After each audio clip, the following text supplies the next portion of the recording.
반갑습니다. 수학을 가르치고 있는 수학 강사 김광우입니다. 오늘은 제 시그니처 강의죠. 직관의 논리를 더하다. 그 부분이 가장 잘 드러나는 저의 시그니처 강의인 공수2 강의에 대해서 안내를 드리려고 이 영상을 찍게 되었습니다. 언제 그러면 그게 진행되냐? 이번 여름방학 때 올데이 매스로 찾아갑니다. 저는 지금 현재 세정학원에서 고등학교 1학년부터 고등학교 3학년까지 담당하고 있는 수학 강사 김광우라고 합니다. 전체적인 시간표를 보게 되시면 가장 추천드린 강좌입니다. 제 시그니처 강의인 화, 목, 토 9시부터 12시까지 공통수학 2를 단 9회 만에 처음부터 끝까지의 진도를 한번 정확하게 볼 수 있는 강의입니다. 그리고 물론 방학이기 때문에 조금 더 욕심나는 친구들은 대수 심화를 준비하였고요. 그리고 미적분 1에 대해서도 들으셔도 상관은 없습니다.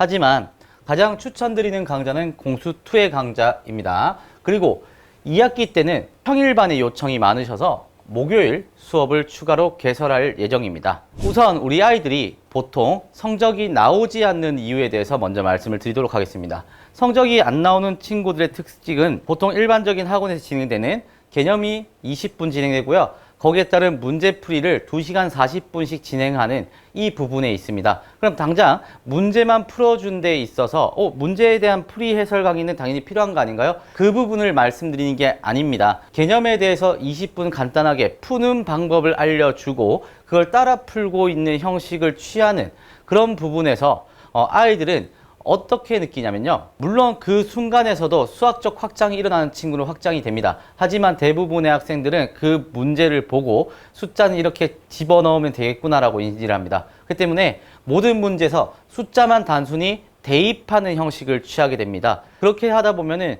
본인 스스로는 정답을 냈기 때문에 문제를 풀었다고 느낄 수밖에 없거든요. 그리고 두 번째, 그런 방식을 취하다 보니 기초 문제부터 문제 난이도를 단계별 학습을 시작합니다.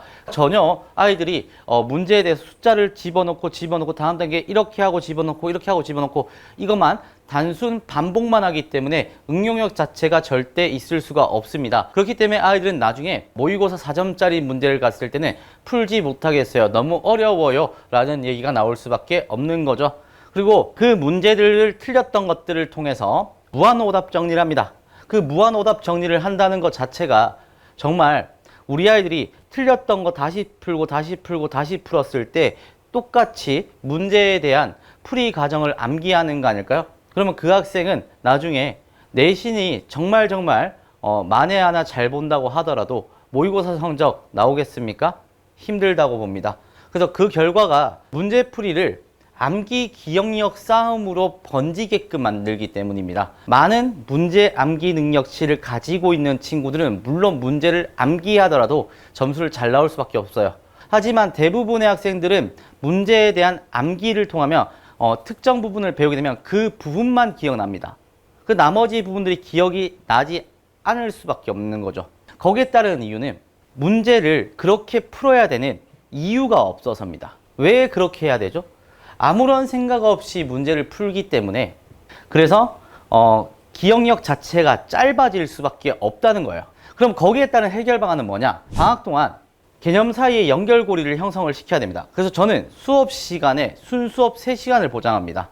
그래서 순수업 3시간 동안 아이들한테 제 시그니처 강의라고 말씀드리는 이유는 직관의 논리를 더하다입니다. 그렇기 때문에 아이들이 공식을 집어넣어서 쓰는 게 아니라 문제 속에서 제시되고 있던 조건들을 단순히 그 조건 하나만 활용해서 중등도형들을 활용해서 아이들이 배웠던 과정들을 활용해서 그렇게 결과값을 얻게 되는 겁니다. 그리고 두 번째로 문장 해석을 통해서 조건 암기를 시킬 거예요. 문제는 암기하면 안 됩니다. 하지만 문제 속에 들어가 있는 조건들은 암기해야 됩니다. 그 조건들을 분류를 하고 그 분류한 조건들을 암기를 시킬 예정입니다. 그리고 세 번째로 그 조건 정리를 통해서 개념의 연결 학습을 할 거고요. 고난이도 문제들을 통해 개념 연결이 제대로 되었는지 확인을 할 겁니다. 그래서 아이들이 정확하게 조건 분류가 되었는지 그 조건 분류가 된 것들을 적용할 수 있는지 이걸 확인할 거고요. 결과론적으로 제가 제일 중요시 여기는 부분이 여기서 나옵니다. 일관적인 해석이에요. 일관적 해석을 통한 고난도 문제들을 정복하게 되자, 문제 자체는 문제들마다 다르게 해석하는 순간 그 친구는 기도 메타 써야 됩니다. 문제들은 전부 다 똑같고요. 구조가 똑같이 생겼기 때문에 일관적인 해석을 통해서 문제들을 항상 똑같이 바라보고 똑같이 푸는 것이 가장 중요합니다. 작년에 실제 제 강의가 어떻게 진행되었는지 말씀을 드리도록 하겠습니다. 1주차 때는 도형의 직관적 사고를 위해서 공식을 최소화시키는 수업을 할 거예요. 전체 도형의 방정식에서 공식을 하나만 쓸 겁니다. 점과 직선 사이의 거리 공식. 그 공식을 제외한 나머지 부분들은 전부 다 공식을 다 빼고 도형의 직관을 통해서 도형적인 측면으로만 중등 도형을 활용해서 심화 문제들을 모두 다 풀어갈 겁니다. 그리고 두 번째 주차 때는 쉽게 넘어갈 수 있는 내용이죠. 집합과 함수의 연결을 통하여 우선순위의 학습법을 시행할 겁니다. 집합을 배우는 이유는 함수에서의 연결을 통해서 우선순위를 정하기 위해서입니다. 그래서 집합이 숨겨진 의미와 그리고 그 집합을 통해서 함수로 넘어가는 부분의 뜻을 우선순위를 정하여 학습법을 진행할 거고요. 3주차 때는 함수를 배우는 이유와 그리고 그 함수를 배웠을 때 다양한 함수인 유리함수와 무리함수가 나오겠죠. 그러면 그 유리함수와 무리함수에서 함수에 대한 조건들, 함수에 대해서 나왔던 얘들이 가지고 있는 성질들이 어떤 식의 단어로서 나와서 문제들을 꾸며가는지 그 부분을 4점의 고난도 문제들을 통해서 적용을 할 예정입니다. 그래서 정말 3주간 채울 수 있는 부분들을 꽉꽉 채워서 진행할 예정이고요. 한 회차당 제가 풀어주는 20문제의 조건들이 분류되어 있는 문제를 제외하고는 아이들이 문제집 한 권을 선택하여 3주 안에 모두 다 풀어내고 그리고 클리닉을 받는 게 목표입니다. 그래서 우리 아이들이 단순히 수업만 듣고 끝내면은 정확히 학습이 되었는지 체크가 안 됩니다. 그래서 제가 관리적인 측면을 준비하였습니다.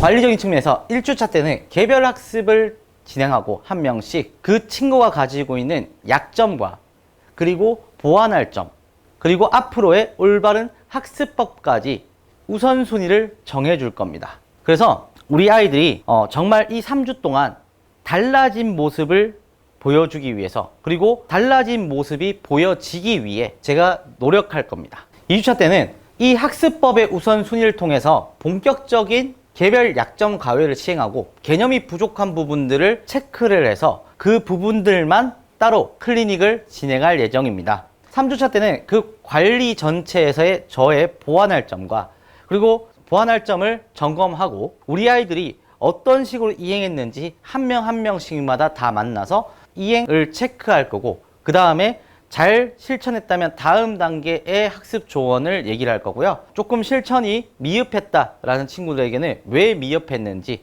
지금까지의 습관화되어 있던 부분에서는 잘못된 부분이 없는 건지 그 부분을 명확하게 체크할 예정입니다. 그리고 2학기 때는 가장 중요한 게 고등학교 내신 대비는요. 조건 분석이 60%고 적용이 40%라고 생각하시면 돼요. 그만큼 조건 분석이 얼마만큼 잘 되어 있는지 얼마만큼 채워질 수 있는지의 기회는 여름방학밖에 없습니다. 제가 이렇게까지 부탁을 드리고 싶은 거는요. 우리 아이들이 학기 중에는 정말 더 시간이 없어집니다. 그래서 이번 여름방학 때 우리 아이의 부족한 부분들 그리고 우리 아이가 한층 더 성장하기 위한 방법들을 제가 꼭 함께 찾고 내신 성적에 학부모님들께 10마디 말이 아닌 성적으로 보답드리도록 하겠습니다. 이상으로 수학을 가르치고 있는 수학 강사 김광호였습니다. 감사합니다.